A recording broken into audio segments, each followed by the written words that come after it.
Buenos días, buenas tardes o buenas noches, de acuerdo al horario que estén viendo este video. Soy el Dr. Pedro Méndez y el tema sobre el que voy a hablar el día de hoy son los principios generales del tratamiento de las fracturas, que son patrones y descripción de las fracturas en niños. Como introducción tenemos que en los países en vías de desarrollo, la principal causa de mortalidad en la población menor de 18 años son las lesiones traumáticas. De estas, las fracturas constituyen la causa más frecuente, siendo 1/3 de todas las consultas por trauma en niños.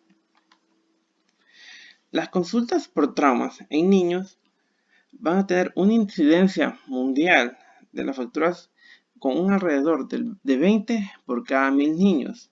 Se considera que el 25 al 30% de los niños presentarán al menos una fractura antes de la vida adulta.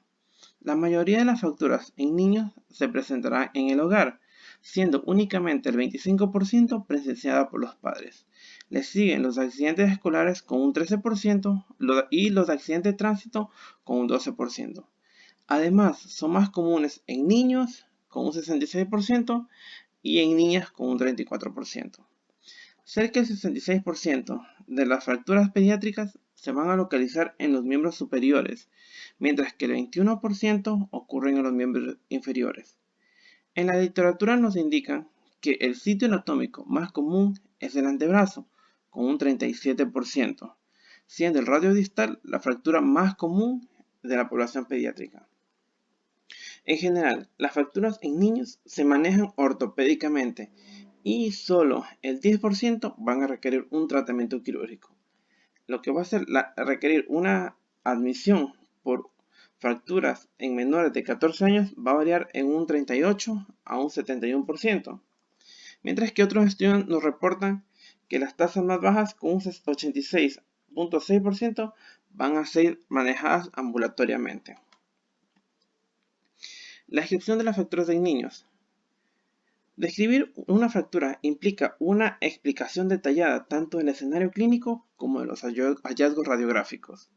La historia clínica debe incluir la edad, el género, el mecanismo de la lesión, la localización anatómica, el compromiso de los tejidos blandos, que esta puede ser abierto o cerrado, y lo que son los hallazgos claves del examen físico, especialmente lo que es el estado neurovascular.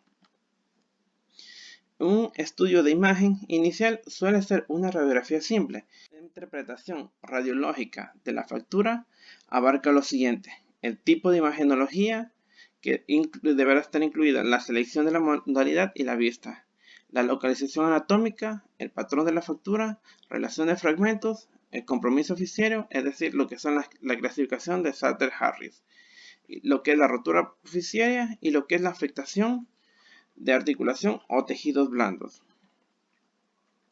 Una vista radiográfica sencilla o simple. Una evaluación radiológica precisa el comienzo con la obtención del estudio de imagen adecuado, que suele ser una radiografía simple, lo que son las series radiográficas estándares en las evaluaciones de fracturas de las extremidades suelen ser de 2 o 3 proyecciones y varían de acuerdo a la región anatómica. Aquí tenemos una tabla en la que nos indican los varios tipos de fractura y lo que son las vistas que debemos obtener por medio de una radiografía simple.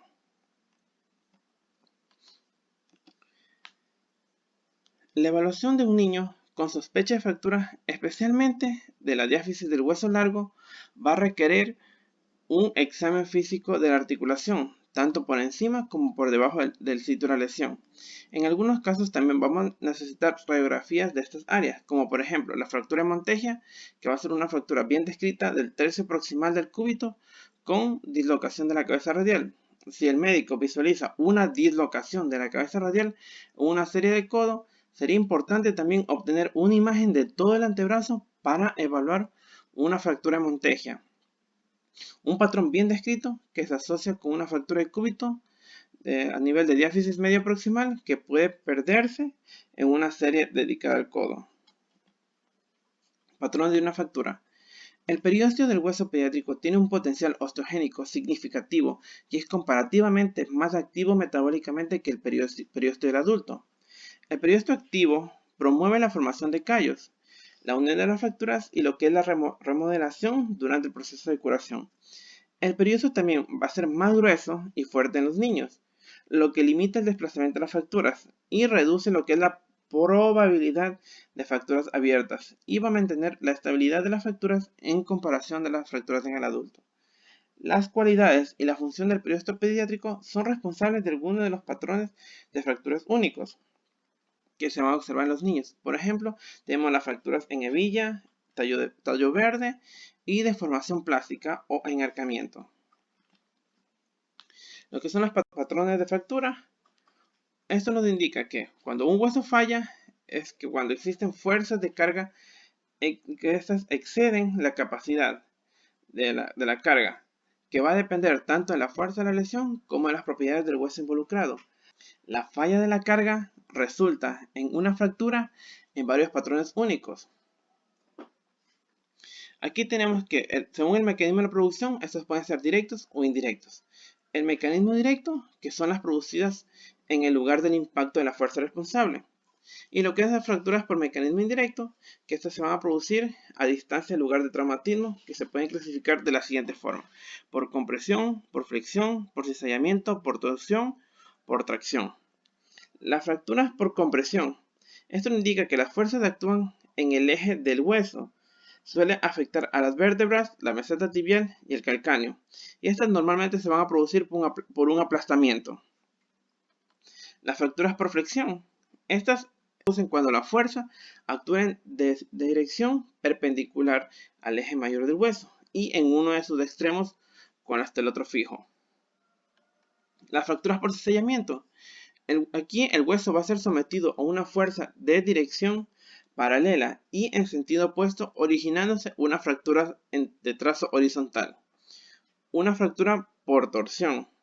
La torsión la vamos a definir como una deformación de un objeto como resultado de una fuerza que le imprime un movimiento de rotación sobre su eje, estando su extremo fijo. También las podemos definir como la acción de dos fuerzas que rotan en sentido inverso. Aquí vamos a originar las fracturas espiroides. Y lo que es las fracturas por tracción, estas se producen por el resultado de la acción de dos fuerzas de la misma dirección y en sentido opuesto. Aquí tenemos lo que es una fractura en hebilla o en torus. Estas van a seguir la lesión por compresión, que a menudo se va a encontrar en la unión entre la metáfisis porosa y la diáfisis más densa. La compresión cortical puede asociarse con un periósteo intacto o roto, según la extensión de la fractura. Estas lesiones ocurren típicamente en el radio distal después de un traumatismo longitudinal dirigido a lo largo de la diáfisis del hueso, por ejemplo, en una caída sobre una mano extendida. Aquí también vamos a observar estas lesiones a nivel de tibia distal, peroné y fémur. Las fracturas en hebilla, por lo general, son estables y a menudo pueden ser tratadas con entablillamiento por un médico experto. Y lo que es con visita de seguimiento. Lo que son las fracturas de deformación plástica o las llamadas fracturas de arqueadas. Estas ocurren cuando una fuerza longitudinal dirigida a lo largo del eje del hueso excede la capacidad del hueso para retroceder a su posición normal, lo que provoca una acentuación de la curvatura del hueso, lo que nos va a indicar fracturas microscópicas dentro del periósteo del hueso. Las deformidades plásticas se van a observar con mayor frecuencia lo que es a nivel de cúbito, de radio y ocasionalmente en peroné. Pero si la deformación es menor de 20 grados o si la deformidad ocurre en un niño pequeño en una edad que va a oscilar entre menor a 4 años de edad, la angulación a menudo se va a corregir sola. O de lo contrario, si no se corrige sola, esta va a ser necesaria la derivación urgente al traumatólogo con experiencia en pediatría para que pueda realizar una reducción cerrada o una intervención quirúrgica que garantice una curación adecuada. Lo que son las fracturas en tallo verde.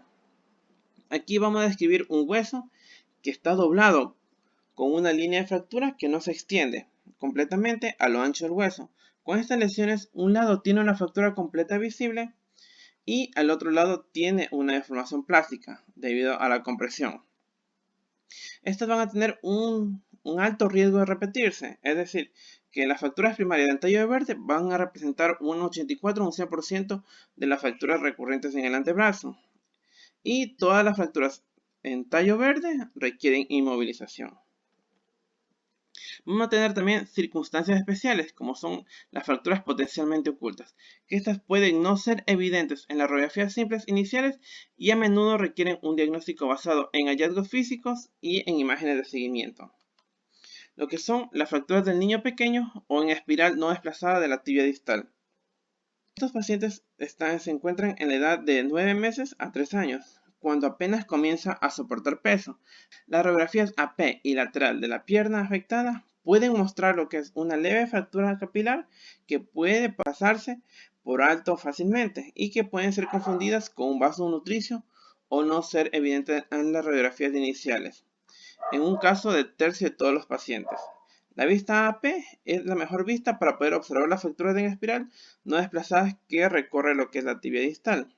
Las proyecciones oblicuas de la tibia pueden ayudar al diagnóstico cuando las radiografías simples AP y lateral no son reveladoras. En ciertos pacientes que encontramos lo que son hallazgos clínicos que nos van a sugerir una fractura de niño pequeño, pero las radiografías siempre son negativas. Y cuando realizamos lo que son radiografías repetidas, ya sea a los 7 días, a menudo vamos a encontrar una línea de la fractura que no fue evidente en la radiografía inicial o que se produjo por un crecimiento del hueso nuevo, que esto nos indica lo que es una fractura. La clasificación de Salter-Harris, que va a ser una clasificación para diagnosticar una fractura de discos fisiarios. Aquí tenemos lo que son 5 tipos, en el cual el tipo 1 va a ser una fractura recta, un tipo 2 que va a ser superior, un tipo 3 va a ser inferior, el tipo 4 que va a atravesar todo el disco fisiario y el tipo 5 que se va a ser secundario, lo que es va a ocurrir un aplastamiento del disco fisiario. Las fracturas de Salter-Harris no desplazadas. Estas pueden tener radiografías simples normales, pero en estos pacientes el diagnóstico se va a sospechar clínicamente cuando se encuentra el dolor a la palpación focal sobre la placa de crecimiento y se va a confirmar más tarde cuando se encuentre la constelación ósea en radiografías repetidas obtenidas 7 días después de la lesión. Lo que son las fracturas supracondilias del codo tipo 1 o de Garland, no desplazadas. Estas fracturas es posible que no se observe una línea en la fractura en las radiografías simples, pero aquí vamos a apreciar lo que es un derrame del codo indicado por lo que son los signos de vela anterior y o lo que es los signos de la almohadilla adiposa posterior. Las fracturas por estrés. Estas fracturas representan lesiones por uso excesivo que surgen de microtraumatismos acumulados después de esfuerzos repetitivos. Las cargas de las fracturas por estrés son menores de lo que pueden soportar el hueso, pero el daño por fatiga acumulativa pueden causar grietas pequeñas pero progresivas en el periodo de acción. Se observa con más frecuencia en adolescentes que en niños más pequeños y afectan con mayor frecuencia a las mujeres. Los sitios comunes de las fracturas van a variar según el deporte. Como podemos ver aquí en esta tabla, varios deportes y los sitios que pueden ocasionar la fractura. Aunque los sitios más comunes de la fractura por estrés, en orden decreciente de frecuencia, vamos a tener que la tibia, el peroné, la pars interauricularis, es decir, la espondilitis y el fémur. Los hallazgos radiográficos simples generalmente no son evidentes hasta 1 o 2 semanas después del inicio de los síntomas, en los cuales van a incluir lucidez o reacción periódica con formación del hueso nuevo. El callo no aparecerá hasta 4 semanas después del inicio de síntomas, y lo que es la resonancia magnética se ha convertido en la prueba preferible para cuando las radiografías simples son negativas y el diagnóstico es esencial. También tenemos algo muy importante, lo que es el abuso infantil, que los médicos deben conocer ciertos patrones de las fracturas asociados con el abuso infantil. Las fracturas que son altamente sugestivas en la lesión vamos a incluir la fractura de huesos largos en niños no ambulatorios, fracturas de esquina metafisiaria, fracturas de costilla, fractura de esternón, escápula, apófisis espinosa, múltiples fracturas en varias etapas de curación, fracturas bilaterales agudas de hueso largo, fracturas y subluxaciones del cuerpo vertebral en ausencia de accidentes de traumatismos de alta fuerza, fracturas digitales en niños menores de 36 meses o sin antecedentes correspondientes, lo que son fracturas fisiales desplazadas, fracturas complejas de cráneo en niños menores de 18 meses, en particular sin antecedentes correspondientes. Aquí podemos ver una radiografía donde nos indica ciertas fracturas que nos debe anotar fractura por un abuso infantil, al igual que en esta.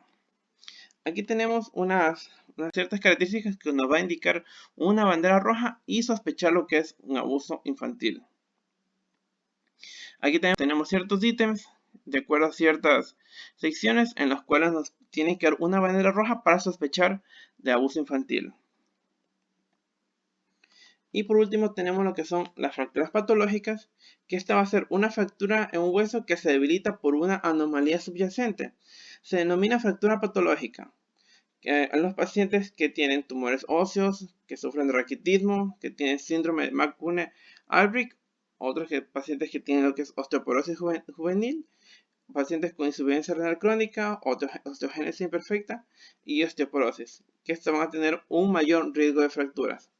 El fémur proximal y el húmero son los sitios más frecuentes de fracturas patológicas y la presencia de lo que son quistes óseos unicamerales o los que son quistes simples, los quistes óseos aneurismáticos y los fibromas no significantes son los tumores más frecuentes y van a dar secundariamente una fractura patológica.